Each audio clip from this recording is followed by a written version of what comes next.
Boa noite a todos, sejam todos muito bem-vindos em mais uma reflexão sobre o Evangelho e desejamos que Jesus nos envolva a todos, não é? Nos dando sua paz, nos intuindo. E o capítulo sobre o qual vamos refletir um pouco essa noite é o capítulo 10 do Evangelho segundo o Espiritismo, intitulado Bem-aventurados aqueles que são misericordiosos. E Kardec inicia esse capítulo com um versículo de Mateus, que está no capítulo 5, versículo 7, que diz o seguinte: Bem-aventurados aqueles que são misericordiosos, porque eles próprios obterão misericórdia. Existem várias passagens nesse capítulo, mas vamos, por enquanto, nos ater a esse. E é muito interessante porque Jesus vai dizer, não é, que os misericordiosos obterão misericórdia. Então, de alguma maneira, ele já está nos falando da lei de ação e reação, não é? Então, na medida em que eu sou uma pessoa misericordiosa, se eu tiver necessidade, quem de nós não tem, também receberemos. Então existe aí uma reciprocidade, a gente poderia dizer, não é? Então vamos entender um pouquinho quem são esses misericordiosos que obterão também misericórdia na medida que exercerem, não é? Esta qualidade. E esse é um capítulo muito interessante que, né, convido a todos a lerem, mas mais do que interessante, é um capítulo de uma atualidade assustadora, não é? Porque é um capítulo que vai nos falar sobre a capacidade que cada um de nós tem de compreender o nosso irmão, a vida, os eventos com o coração. Porque é isso que significa misericordioso. Aquele que é capaz de compreender não apenas com a razão. Porque a razão, embora ela tenha lógica, essa é uma característica dos processos, dos pensamentos, de tudo que é racional, todos os processos racionais, né? Do pensamento, é a lógica. Porém, nem sempre a lógica racional vai seguir a lógica do coração. Então, quer ver um exemplo bem simples que tem muito a ver com esse capítulo? Se alguém me ofende, a lógica da razão vai dizer, mas você tem todo o direito de revidar. Bateu, levou, não é assim que a gente ouve com muita frequência? A lógica do coração vai falar, mas por que será que esta pessoa me ofendeu? Por que será que esta pessoa foi agressiva comigo? Será que se eu revidar da mesma forma que ela fez comigo, se eu fizer com ela a mesma coisa que ela fez comigo, eu vou resolver essa questão? Então, ser misericordioso não prescinde de compreender, de tentar compreender, de buscar compreender. E por que isso é tão importante? Porque, como Kardec vai nos dizer, não tem como nós sermos pacíficos, brandos, doces, não é? Nas nossas ações, no nosso cotidiano, se não tentarmos entender aquelas coisas que nos incomodam. E aqui eu dei um exemplo meio óbvio, mas nós nos incomodamos às vezes com poucas coisas. Bastou alguém fazer algo um pouco diferente do que eu tinha combinado com ela, com essa pessoa, e nossa, a gente já entra numa contrariedade. Mas por que ela fez isso? Puxa vida, não posso combinar nada, não posso confiar. A gente nem para falar, nossa, o que será que aconteceu? Então, a misericórdia, que às vezes a gente confunde um pouco, não é? Com, ter pena, que não é uma coisa muito boa, a gente ter pena dos outros, porque ao ter pena das pessoas, nós estamos dizendo que ela não é capaz, ao invés de vermos, né, o lado positivo daquela pessoa e tentarmos fortalecê-la na sua... Não, você vai dar conta, vamos orar juntos, Deus não nos abandona, e levarmos aquilo que a gente sabe. Quando a gente fica com pena, ai, coitada, né, vou até rezar para ela. Isso não é misericórdia. A misericórdia requer, portanto, uma postura de compreensão ativa. Ir em direção ao outro e tentar entender por que ele age de uma certa forma, do que ele realmente precisa. E Kardec é um capítulo muito psicológico, inclusive, porque Kardec fala muito sobre, olha, cada vez que nós conseguimos ter essa postura e essa forma de pensar, nós vamos ficando mais calmos, menos ansiosos. Porque o oposto da misericórdia é estarmos numa postura de defensiva o tempo todo. Ah, não, aqui o mundo é difícil. É mesmo? Infelizmente, adoraria estar errada, não é? Viver não tem sido muito fácil nesse nosso planetinha azul. Porém, quanto mais nós ficarmos numa postura defensiva, de que o mundo é difícil mesmo, de que eu tenho que estar alerta, que eu não posso deixar ninguém me contrariar, porque... sabe como que é? As pessoas são agressivas mesmo. Eu vou entrando num estado de ansiedade que vai me levar, inclusive, a um estado de profunda irritabilidade e intolerância. Então, a misericórdia pressupõe eu tentar compreender. E é em função disto que Jesus vai falar, e é uma das citações que Kardec também faz nesse capítulo, que nós devemos perdoar infinitamente. Quando que ele fala isso? Quando Pedro chega até ele e pergunta, mestre, quantas vezes a gente deve perdoar o nosso irmão? E ele fala, 70 vezes 7 vezes. Que já não seria pouco, hein, gente? 70 vezes 7 dá 490, olha, que perdoar 490 vezes não é pouca coisa, mas numa vida, em média, as pessoas têm vivido 80 anos, 490, num mundo tão belicoso, tão intolerante, 490 é pouquinho, não é? Fala a verdade. Então, o objetivo aqui não é nos tornarmos pessoas passivas, submissas ao mal, de forma nenhuma, mas termos essa postura de busca, de compreensão sincera, porque isso é uma outra coisa muito importante. O perdão, quando ele vem da boca para fora, esquece. Aí eu não tô lá, né, na fala de Jesus, eu não estou sendo misericordioso, e provavelmente a misericórdia, quando eu precisar dela, a compreensão afetiva do outro não vai chegar até mim. Por uma coisa muito simples, não é? A gente vai se cercando daquelas pessoas que têm afinidade conosco, neste e no outro plano. Então, perdoar é um exercício constante, um exercício de estar olhando para o outro como alguém que necessita e de olhar para nós, e aí é que a coisa começa a ficar complicada, nos perguntando por que será que a gente se ofende tanto? Ser uma pessoa que sempre se sente suscetível, que se sente magoada, que se sente, nossa, ofendida, a base disso é o orgulho. Porque é como se nós disséssemos, imagina, o que o outro está pensando que eu sou, que é uma expressão que a gente usa muito, fazer isso comigo. Mas o que motivou a ação daquela pessoa? E às vezes, quem motivou não é nem o que, foi uma atitude nossa, se não agora, talvez lá no passado. E que de alguma forma continua vibrando no nosso campo espiritual. Com o nosso mau humor, com a nossa falta de gentileza, sempre de cara fechada, não cumprimenta, segrega.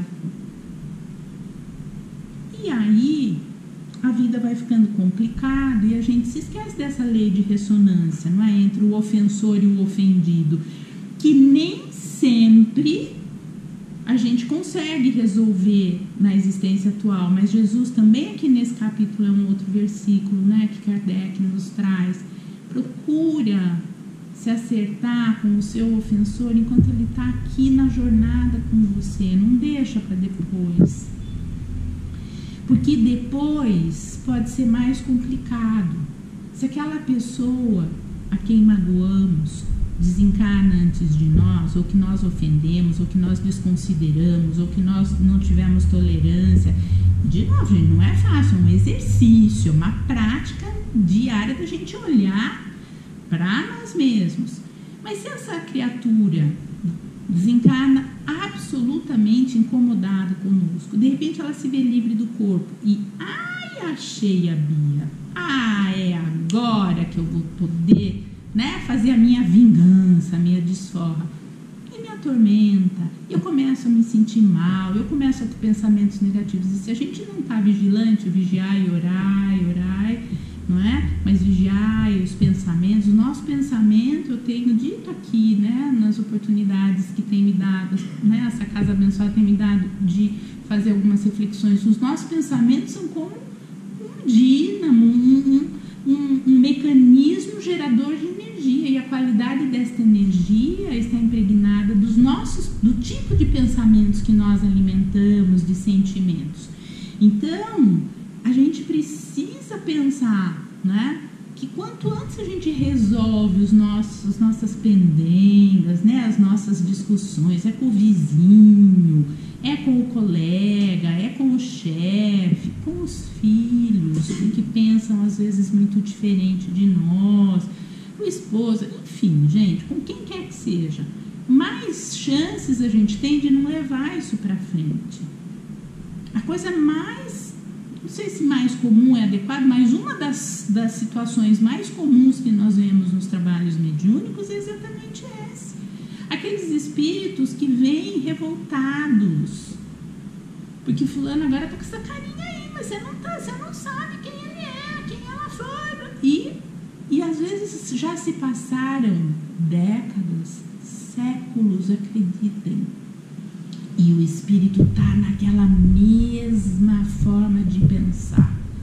Então, o primeiro a ganhar em perdoar, em compreender o outro, somos nós. Além do que, trabalha o nosso orgulho, né? Mostrando que, de repente, a gente não tem tanta importância assim, a ponto de achar que o outro tem que sempre só nos agradar, só concordar conosco, não é?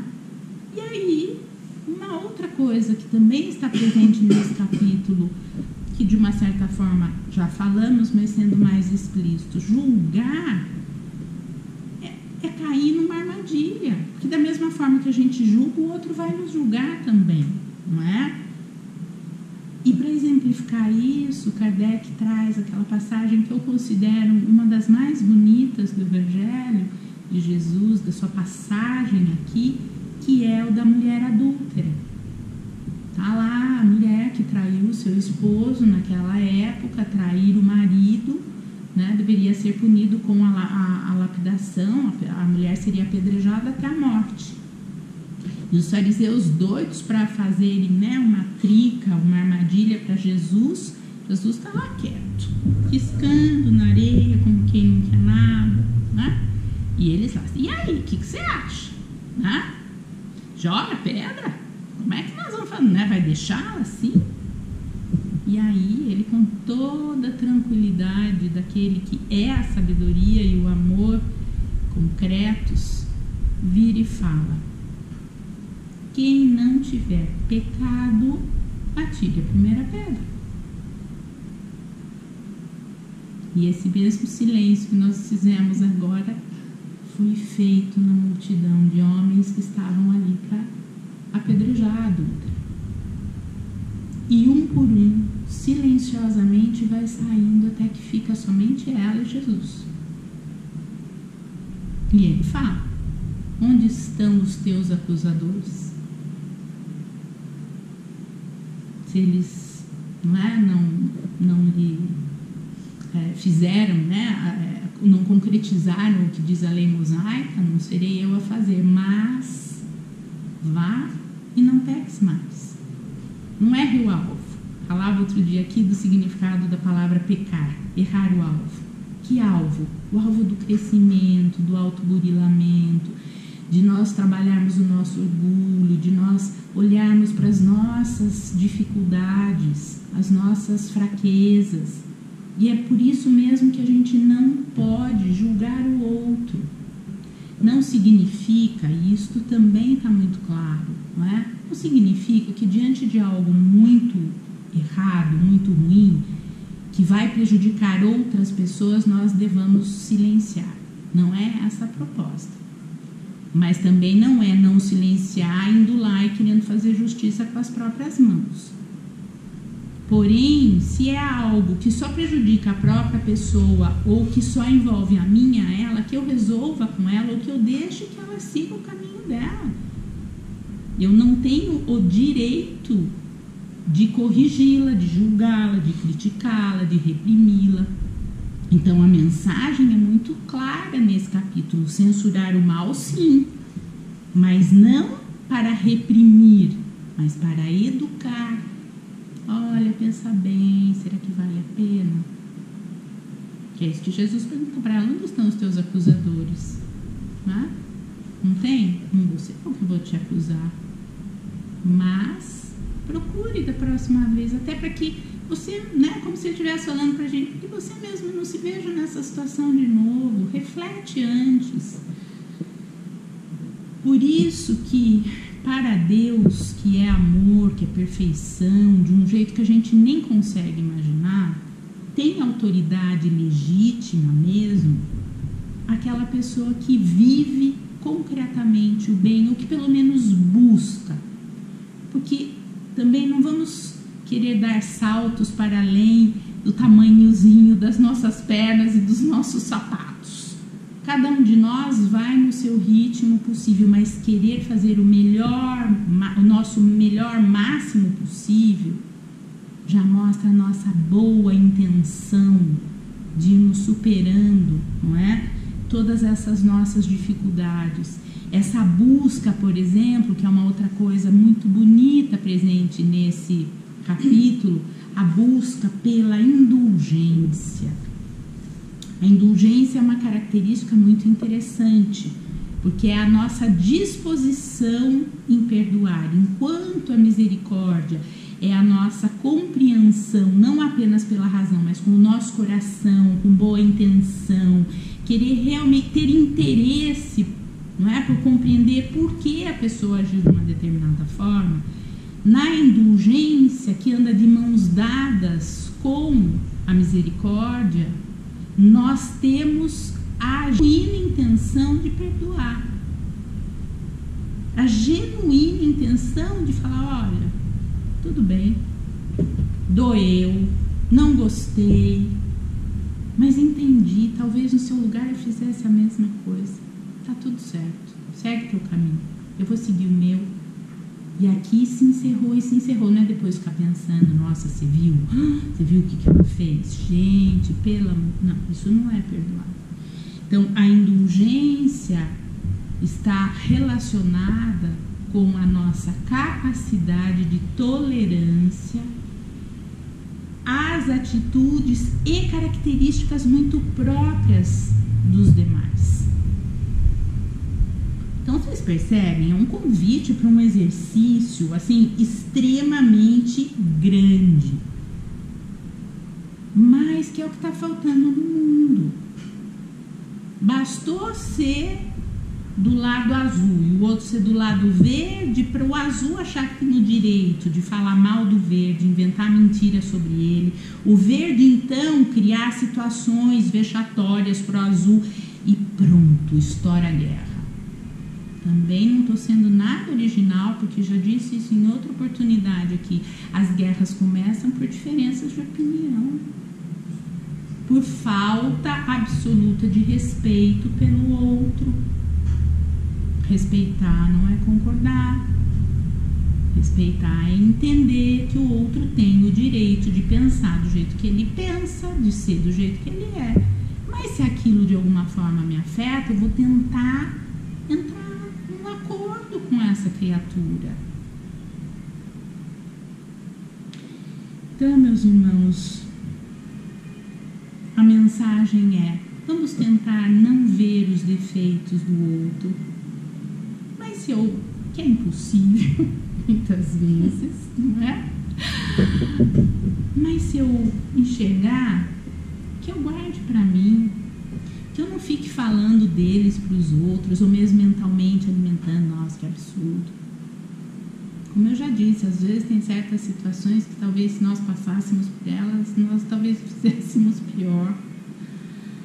Tentar desculpar, tentar não censurar, né? E aí eu gostaria, para encerrar, de lembrar duas coisas. O Júnior nos levou com o Pai Nosso aqui na abertura, e no Pai Nosso tem um pedaço, né, que diz assim: perdoai, Pai, as nossas ofensas, as nossas dívidas, assim como nós perdoamos os nossos devedores ou ofensores. Então a gente está fazendo um compromisso com Deus, não é? Que na medida que a gente precisar da compreensão dele, que ele use do mesmo tipo de compreensão que a gente usa com os outros. Então olha que responsabilidade estamos assumindo. Por isso o autoconhecimento, a autotransformação, o Evangelho é um tratado psicológico de mudança íntima. Então que nós possamos nos guiar para isso, para essa mudança que nos faz mais mansos, menos julgadores, mais compreensivos, pacíficos, não é? E a segunda coisa que eu gostaria então de dizer para encerrarmos é convidá-los a fazer um exercício em casa, que é, eu confesso para vocês que foi um exercício desafiador para mim, talvez para os senhores não seja, para mim foi. A gente senta tranquilamente e se imagina numa sala de espelhos. Tem espelho por tudo quanto é canto, embaixo, em cima, do lado direito, esquerda, frente, trás. Para onde você olha, você se vê, mas esses espelhos são mágicos, não são quaisquer espelhos. E eles têm a capacidade de nos mostrar aquilo que a gente precisa trabalhar em nós mesmos. Eu garanto que a gente talvez... E eu levei um susto, mas eu não estou dizendo que vocês são iguais a mim, ou seja, eu estou dizendo a minha evolução, gente, vai longe aqui ainda, né? Mas o objetivo também não é para que a gente se flagele. Onde há amor não há autoflagelação. Amar ao próximo como a si mesmo. Jesus fala da importância do auto-amor nesta fala. Amar ao próximo como a si mesmo. Mas é para que a gente possa enxergar com tranquilidade aquilo que precisa de trabalho. Para que a gente possa realmente ser coerente com o Evangelho que temos abraçado como nosso guia, não é? E assim conseguirmos ser cada vez mais misericordiosos, compreensivos e indulgentes. Eu agradeço profundamente a atenção de todos e nós vamos agora então receber o mentor que irá com certeza nos trazer uma mensagem aprofundando o tema da noite. Muito obrigada. Bem-vindo, querido irmão.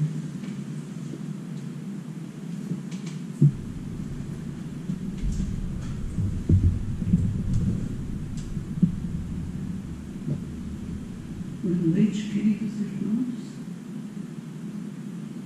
Obrigada a todos pela presença, encarnados e desencarnados.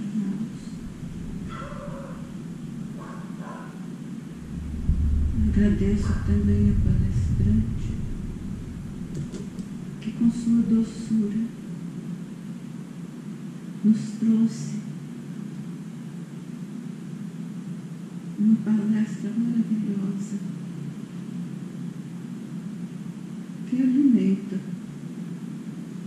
os nossos corações. Queridos irmãos, quantas vezes já pedimos a Jesus em uma prece, rogando: Jesus, Mestre amado, tende compaixão de nós. O Senhor nos entende, né, querido Jesus? Então eu rogo misericórdia. E hoje, na palestra, podemos entender um pouco mais sobre misericórdia. E se não tivermos misericórdia de nós mesmos, como poderemos ter do nosso próximo? Se nós não entendemos ainda na totalidade o porquê cometemos erros e nos perdoamos, se não agirmos assim, como poderemos compreender os erros dos nossos próximos e perdoar? Já ouvimos em muitos lugares irmãos encarnados dizendo: Deus é que perdoa. Eu, humilde pecador, não tenho esse direito. Temos sim, queridos irmãos. Não é aquele perdão rigoroso. Errou, perdoei, mas não esqueço. Não, é aquele perdão suave, sublime, com uma prece para aquele irmão que não agiu como a gente imagina que deveria agir, mas uma prece de luz, de amor, dirigindo a esse irmão onde quer que ele esteja. Uma prece suave, sublime, para que esse irmão possa se sentir também aliviado e com vontade de acertar, apontar erros que às vezes julgamos ser necessário. Depois refletimos e perguntamos: eu posso apontar esse mesmo dedo para mim? Eu tenho esse direito? Se eu apontar, não vou conseguir ver nenhum erro meu? Ah, queridos irmãos,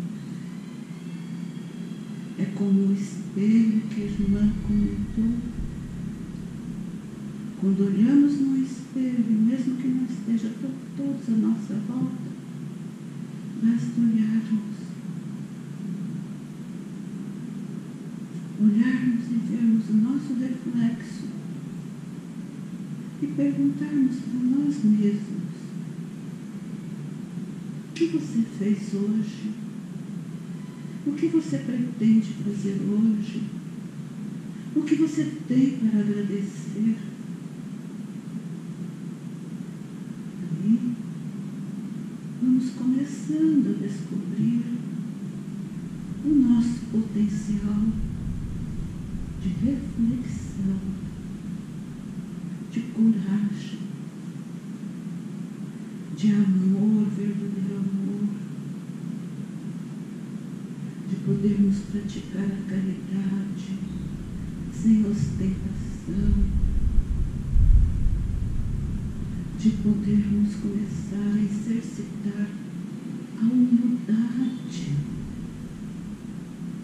aquela humildade que nos falta em muitas ocasiões. Eu cometi um engano, mas a outra pessoa errou feio. Não é assim, queridos irmãos. Quando rogamos misericórdia para nós, vamos pedir também para aquele irmão que nos ofendeu, que nos magoou, que colocou mais pedras no nosso caminho. Vamos compreender que essas pedras são essas pedras que nos ajudam no nosso crescimento. São essas pedras que nos mostram o caminho que deveremos escolher e seguir. mesmo caminho, difícil. Mas quando chegamos no final da nossa caminhada, percebemos o quanto nos fortalecemos. E nem pediremos mais misericórdia, porque sabemos que o nosso Pai de amor, misericordioso e justo, reconhece nossas limitações como ninguém. Somos seus filhos, não somos? E somos irmãos dos nossos amigos, dos nossos inimigos. Inimigos não, daqueles que às vezes se comportaram como inimigos. E é neste momento que agradecemos. Obrigado, Senhor, por esses que julgávamos ser nossos inimigos, estarem nos nossos caminhos, em todos os caminhos que percorremos. E é graças também a eles que continuamos a nossa evolução com amor, com coração sereno e que muita vontade de vencer o nosso orgulho, a nossa vaidade. É esse meu recadinho dessa noite. Agradeço a todos aqui presentes e que, se o Pai permitir, nos encontraremos novamente nessa casa de amor, nessa casa de luz, nessa casa de caridade. Boa noite a todos.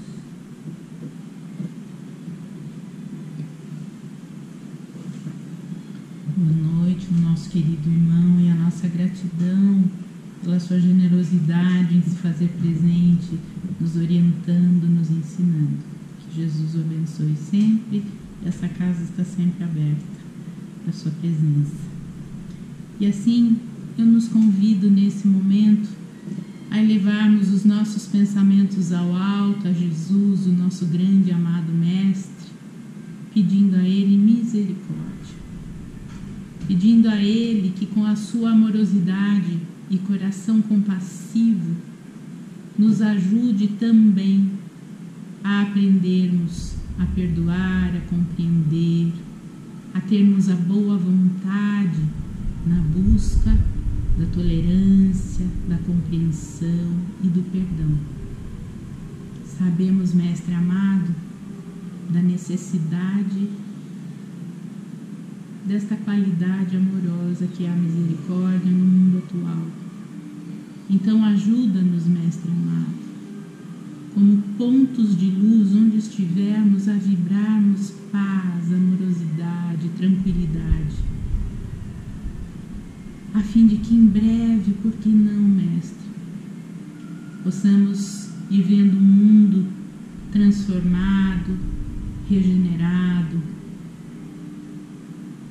e assim mais fraterno. Fortalece em nós a misericórdia, Mestre amado. Amplia a nossa capacidade de compreensão e a boa vontade em colocarmos em prática tudo isso, Mestre, que já sabemos mentalmente, mas que às vezes nos falta coragem de pôr em prática. Ajuda-nos a abrirmos mão, Mestre amado, das nossas certezas, do nosso orgulho, da nossa vaidade. Imensamente agradecidos pelo Teu amado Evangelho, nós vamos pedindo então por todos aqueles que estão em sofrimento no planeta Terra, sofrimento mental, físico, espiritual. Pedimos pela paz mundial, Senhor, mas pedimos também pela paz nos lares, nas instituições. Pedimos, enfim, que possas estar conosco a todo instante, e é desta forma, conectados com essa energia tão suave que emana do teu psiquismo e do teu coração. Que nós também aqui vamos abrindo os nossos corações para receber essas energias na forma de um passe coletivo, fortalecendo em nós a amorosidade e o perdão. Olha por esta casa de amor, olha pelos trabalhadores, olha por todo ser humano, por todo ser vivo, em todos os recantos desse planeta. E assim vamos nos despedindo, agradecidos e pedindo: se conosco, Mestre amado, hoje e sempre. Que assim seja. Graças a Deus.